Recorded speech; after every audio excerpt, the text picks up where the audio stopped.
Damos la bienvenida al economista Augusto de la Torre. Él es profesor de la Universidad de Columbia, un distinguido y conocido economista ecuatoriano. Economista de la Torre, Ecuador atraviesa, para variar, un momento de alta tensión institucional, crisis social, violencia estructural, confrontación entre poderes, mientras el crimen organizado avanza y persisten graves problemas para el país, empleo, salud, educación, que configuran un escenario muy complejo que pone a prueba la gobernabilidad y la estabilidad democrática del país, generando sobre todo enorme incertidumbre. Muy importante en este punto realizar un análisis suyo sobre la situación de Ecuador, los efectos de esta situación general en la economía. Bienvenido. ¿Cómo está, Gustavo? Muchas gracias por la invitación. Como usted bien señala, estamos pasando por momentos de intensidad y de complicaciones que no son atípicos para nuestro país. La historia de nuestro país ha estado marcada por estos momentos de alta tensión, ya sea en el ámbito político o el social o en el económico. En el económico en particular, nos hemos, el país no ha logrado superar sus problemas básicos macroeconómicos y de crecimiento. Recordemos que el país es un país muy rezagado en términos de crecimiento, con profundas fracturas sociales, pero también un país que no, a diferencia de otros países de la región, que no logra superar la discusión sobre urgencias macroeconómicas, particularmente fiscales. Ese es el Ecuador en el que vivimos. Como dirían mis sobrinos, es lo que hay. Y esa es la materia con la cual hay que trabajar para seguir buscando el camino de la salida, ¿no?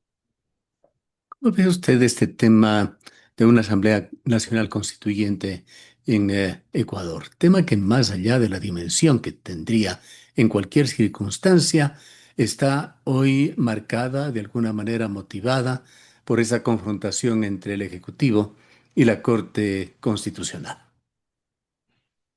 Mire, desde el punto de vista de la política económica, una asamblea constituyente sería una fuente de enorme incertidumbre.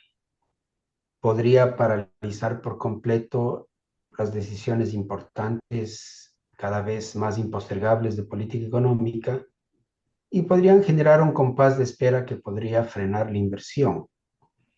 Entonces, los economistas, la pregunta que nos hacemos es, ¿se podría conseguir el mismo objetivo de una manera que no paralice la inversión? Y esa es la pregunta que hay que hacerse. Yo no soy un constitucionalista, pero tengo la impresión de que los cambios que se necesitan hacer a la Constitución, porque se necesitan hacer cambios, obviamente. Tenemos una Constitución que estuvo mal diseñada desde la época de Montecristi, que necesita ser reparada. La impresión que yo tengo es que se pueden hacer esos cambios a través de los mecanismos de enmiendas o de reformas parciales a la Constitución. Yo respeto la opinión de los políticos y del gobierno en particular que piensan que eso no es suficiente y que se necesita una constitución nueva. Me preocupa el efecto que eso puede tener sobre la política económica. La otra cosa es que tampoco nos hace bien que haya confrontación entre los poderes. Yo entiendo que en momentos de alta tensión y de prioridades importantes como la prioridad de seguridad, pueden surgir tensiones entre los poderes del Estado. Eso es natural, eso no hay que asustarse, pero creo que esas tensiones hay que manejarlas en el marco de las reglas de juego constitucionales. Y me parece que hay mucho espacio para hacer eso. Yo espero que los tres poderes, dentro de su independencia y de sus propias funciones, reconozcan que un objetivo fundamental es la reducción de la inseguridad. Y a cada poder le corresponde encontrar dentro del marco constitucional los caminos para que esa lucha tan importante contra la inseguridad sea exitosa. Pero hay una alta, muy alta incertidumbre en el país por todos estos temas y quisiera preguntarle cómo afecta esta incertidumbre, la incertidumbre política en particular, a la inversión extranjera y al crecimiento económico.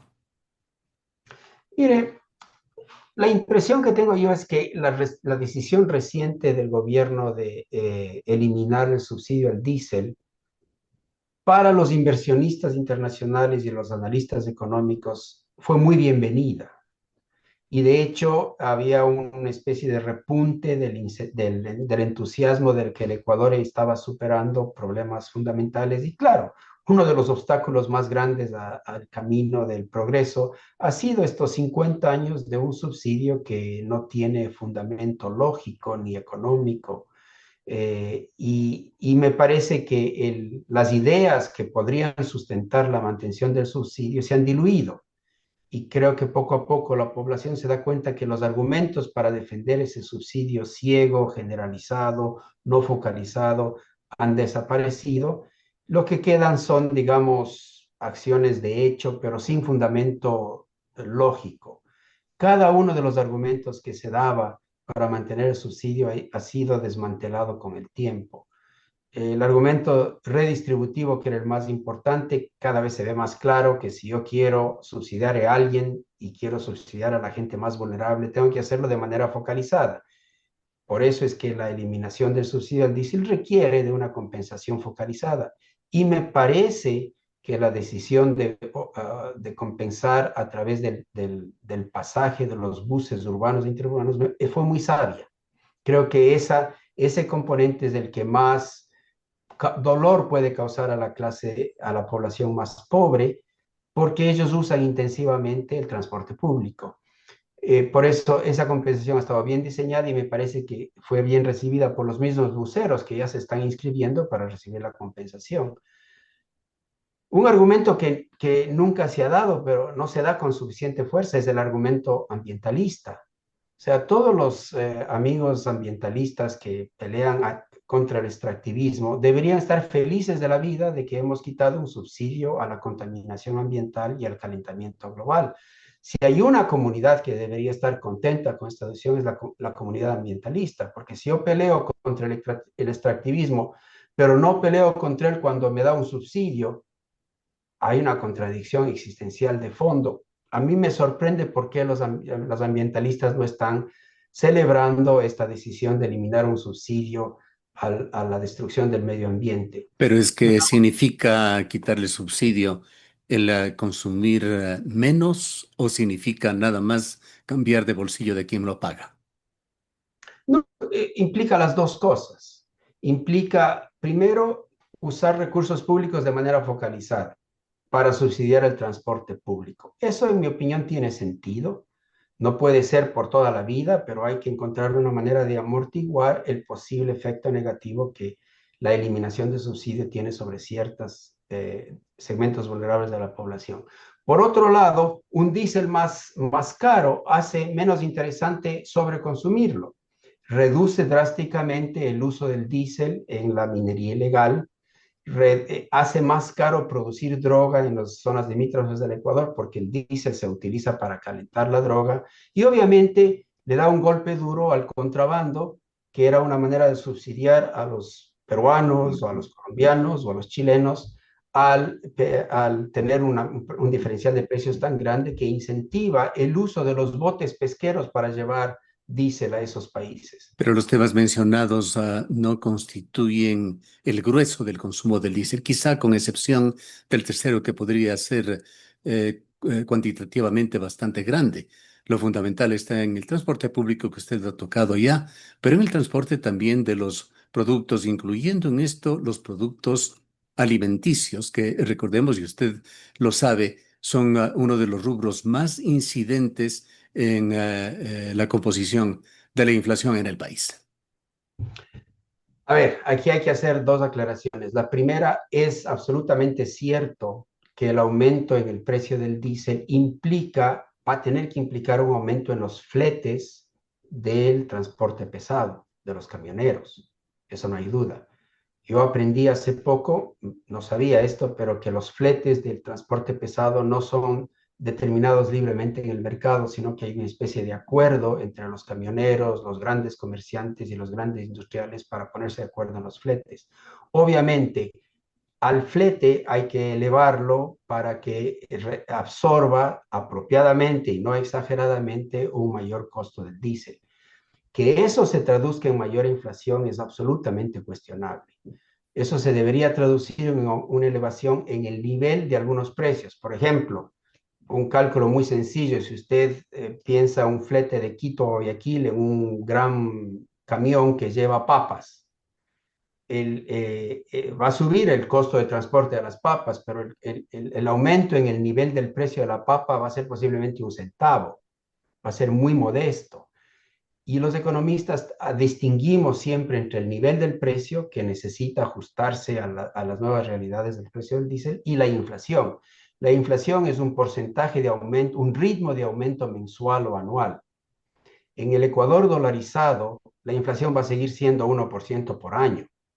Vamos a tener un mes en el que se van a ajustar ciertos precios, levemente creo yo, pero el ritmo de aumento de los precios va a seguir siendo el más bajo de América Latina. Ecuador tiene la inflación más baja de América Latina, no porque seamos unos sabios en economía, sino simplemente porque estamos dolarizados. Entonces el nivel de los precios depende de lo que hace el Banco Central de Estados Unidos y del ciclo económico en el Ecuador. Y como estamos en un ciclo económico deprimido porque el crecimiento está bajo, tenemos un rebote este año, pero un rebote no es lo mismo que crecer rápidamente. Estamos rebotando, ese rebote no va a ser una causa de un aumento en la tasa de inflación. Entonces yo sigo proyectando que la inflación para este año va a ser menos de 2% por año, que van a haber ajustes en los precios de algunos productos como consecuencia del aumento del costo del transporte pesado, no hay duda, pero va a ser un aumento casi muy pequeñito. ¿Qué riesgos fiscales y sociales entonces trae consigo o implica la eliminación del subsidio al diésel en la forma en que se ha dado, elevándolo redondeando las cifras, de $1,80 a $2,80, un incremento muy significativo? Sí, mire, yo pienso que cuando uno tiene que tomar una medicina es mejor tomar la medicina de golpe, en algunos casos. En otros casos hay que hacerlo gradualmente. Si uno trata de hacer una reforma al sistema de pensiones, la reforma tiene que ser gradual. Ahí yo tengo una convicción de que la teoría económica y la política pública sugiere mucho gradualismo. Pero cuando se trata de salir de una adicción, hay que ponerle al enfermo a que deje de consumir las drogas. Si tú le dices al adicto, mira, toma un poquito de droga nomás y otro poquito de droga, nunca va a salir de la adicción. En el caso del subsidio al diésel, me parece que es una especie de adicción económica. Entonces, me parece bien que el presidente haya dicho, bueno, de una vez nos vamos a un precio internacional del diésel. Sigue siendo más bajo que el del Perú, porque en el Perú está rigiendo el precio internacional más un impuesto que tiene una justificación ambiental. En Estados Unidos, el precio del combustible en Europa es el precio internacional más un impuesto para disuadir el problema del cambio climático. Entonces, sigue siendo más bajo que el precio en el Perú, pero estamos más o menos igual al precio en Colombia. Y Pero eso nos hace. ¿cuánto ayuda esto a las finanzas públicas? Pues se ha dicho que el subsidio al diésel rondaba el orden de unos 1.100 millones de dólares, pero el gobierno nacional ha hecho énfasis y lo ha repetido el día de ayer en que la mayor parte de este subsidio irá también a subsidios focalizados. ¿Cuánto es realmente el efecto? Pues preocupa en Ecuador que estas medidas fuertes, incremento de el IVA, por ejemplo, que se lo hizo hace poco tiempo, contribuciones especiales, incremento de algunas contribuciones, impuestos, etcétera, siguen dejándonos en la misma situación. Un país que sigue dependiendo del financiamiento externo con un déficit fiscal, por ejemplo, en este año del orden de unos 6.000 millones de dólares que no será superado o muy poco contribuirá esta medida del diésel para solucionarlo.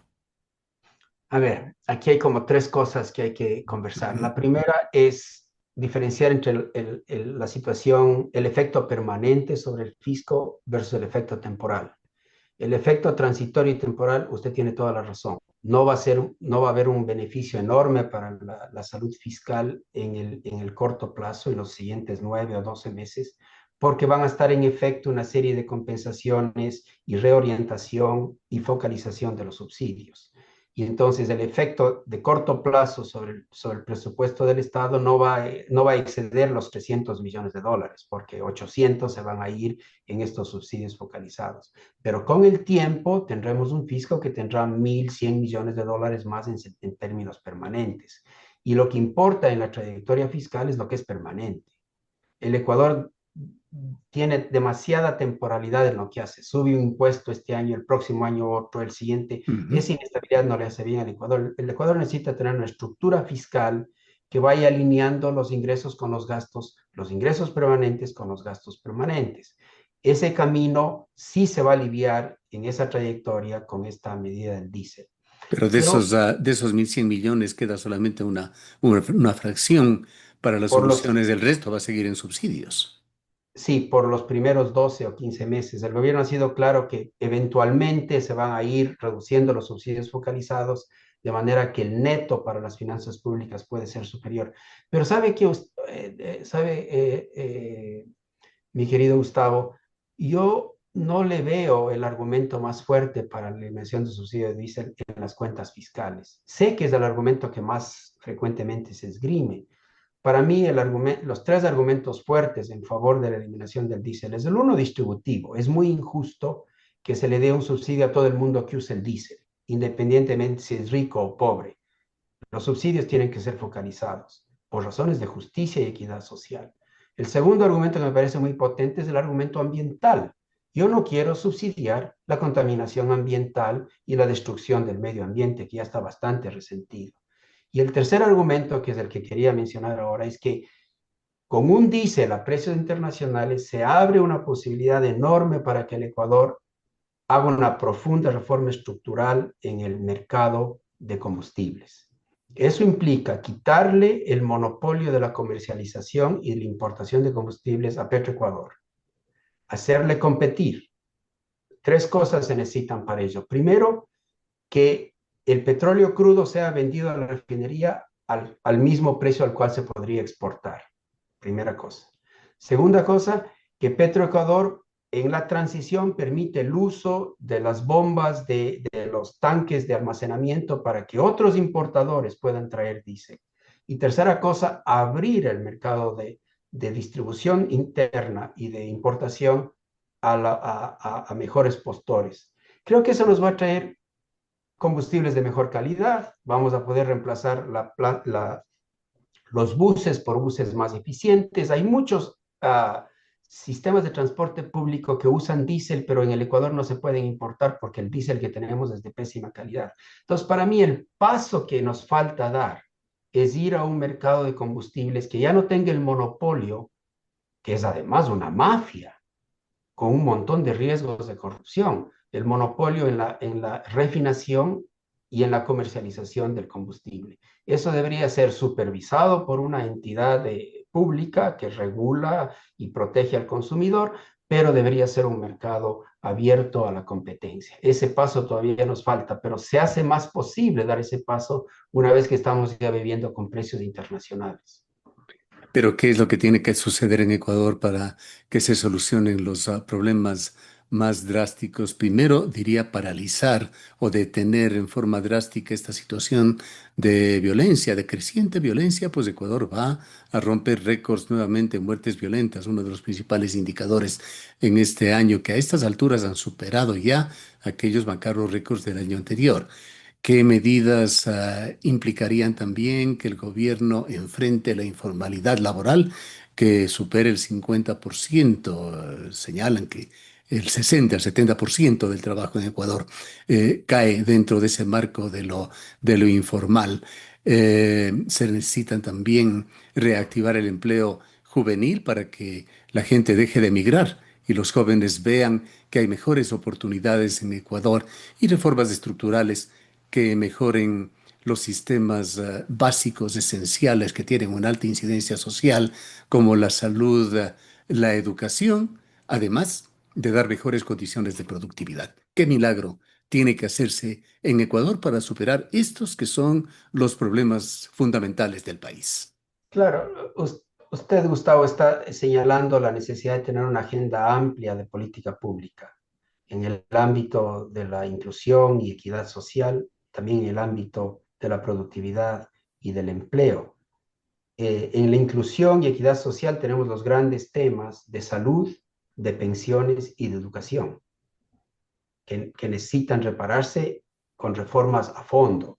Calidad de la educación primaria pública, que debería ser de mejor calidad posible, ya sea público o privada. La reestructuración de los sistemas educativos para que podamos generar las destrezas que el mercado laboral requiere, moderno. La reforma profunda al sistema de salud y pensiones. De eso hemos hablado. Eso es como lo que yo veo dentro del ámbito de las políticas sociales. En las políticas de crecimiento, la más importante para mí son las políticas de empleo. Ahí tenemos como tres problemas. El uno, no estamos produciendo a través de nuestras universidades y centros de educación las destrezas que se requieren. Dos, el sector privado no genera suficiente empleo formal. Genera empleo, pero no formal. De hecho, destruye empleo formal. Y tercero, en la mitad, el mercado laboral que permite la contratación de la oferta con la demanda es un mercado laboral sujeto a una legislación absolutamente obsoleta. Necesitamos, por tanto, una reforma laboral. Entonces, claro, la agenda, los desafíos que tenemos son enormes. Y es un error pensar que la medida de los subsidios al diésel cura todo. Eso nos está ayudando con una parte de nuestro síndrome de nuestro cuadro clínico, pero estamos bastante enfermos en otros lados y por eso es que me angustia que si se diese un proceso de búsqueda de una nueva constitución, se paralice el avance en estos otros frentes que son tan o más importantes. En lo que se refiere a, nuevamente volviendo al tema de la Asamblea Nacional Constituyente, ¿qué reformas en términos generales, qué tendencias deberían tener estas si es que se llega efectivamente a realizarla? Mire, desde el punto de vista puramente económico, sería útil distinguir entre aspiraciones y derechos que tienen efectos fiscales inmediatos.